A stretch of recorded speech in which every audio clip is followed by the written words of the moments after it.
Hello friends, कैसे हैं आप। स्वागत है आपका मेरी कहानियों की दुनिया में। और आज जो कहानी मैं आपके लिए लेकर आई हूँ वो है, आपको आपके बिगड़ैल बेटे के लिए और घर के कामों के लिए मुफ्त की नौकरानी चाहिए थी। शुरू करती हूँ। जब मैंने कोई गलती ही नहीं की तो क्यों बर्दाश्त करूं। आपको पता था कि मेरे माता पिता गरीब हैं और कुछ देने में सक्षम नहीं हैं। फिर भी आपने मां जी अपना स्वार्थी देखा।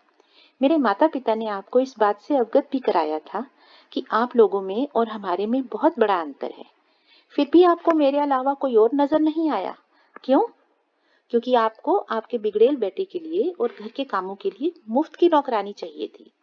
क्योंकि आप दोनों के स्वभाव के कारण घर में कोई काम वाली बाई तक आने को तैयार नहीं थी। आप लोगों के यहाँ मैं पूरे तन मन से काम करती हूँ, तब जाकर मुझे 2 वक्त खाना नसीब होता है, वो भी रूखा सूखा। कहने को तो मैं आपके बड़े घर की बहू हूँ, पर मेरे कपड़े तक भी आपकी या आपकी बेटी के उतरे हुए ही होते हैं। बर्दाश्त करने की भी एक लिमिट होती है, जो आपने और आपके बेटे ने छोड़ दी है। क्योंकि आप मेरे और मेरे माता पिता पर संस्कारों के लिए उंगली उठाते हैं, तब आपको यह भी याद नहीं होता कि मैंने न मेरे माता पिता ने कभी चींटी तक को मारा हो। तो इंसान को मारना बहुत दूर की बात है। ये आप ही के संस्कार हैं जो आज आपके सिर पर चढ़कर बोल रहे हैं। ये उन्हीं संस्कारों का प्रतिदोष है जो मेरे साथ रोज, मेरी गलती हो या ना हो, पर गाली गलौज करना, आए दिन मुझ पर हाथ उठाना जैसा हो रहा है। ये मेरे दिए हुए संस्कार नहीं है। और आप लोग कहते हो ना कि बड़ा होकर हमारा नाम करेगा। आज उसने आपका नाम कर दिया। अब संभालो उसे और अपने संस्कारों को भी। कई सालों से भरा हुआ लावा आज फट पड़ा अवनी की जबान से, और रोते हुए वो अपने कमरे में चली गई। आलोक और जानकी जी उसे जाते हुए देखते रह गए। थोड़ी ही देर में अवनी एक हाथ में छोटी सी बैग लेकर बाहर आई। बैग खोलते हुए अवनी ने आलोक और जानकी जी को कहा कि देखकर तसल्ली कर लीजिए, मैं आपके घर से तन पर लपेटे कपड़े के अलावा कुछ भी साथ नहीं ले जा रही हूँ।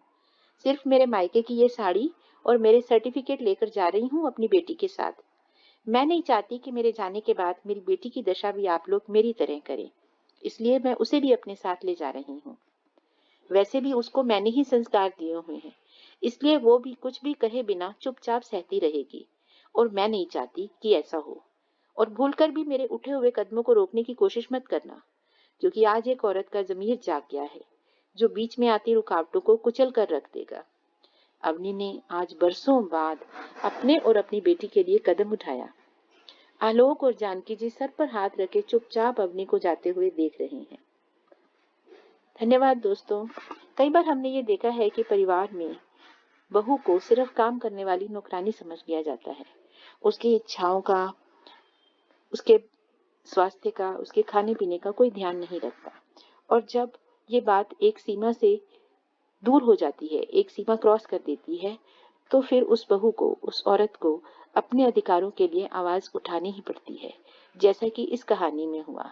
अवनी ने अपने साथ होने वाले अन्याय के विरुद्ध आवाज उठाई और वो उस घर को छोड़कर बाहर निकल रही है, ताकि बाहर की दुनिया में वो अपनी बेटी को एक सुरक्षित भविष्य दे सके।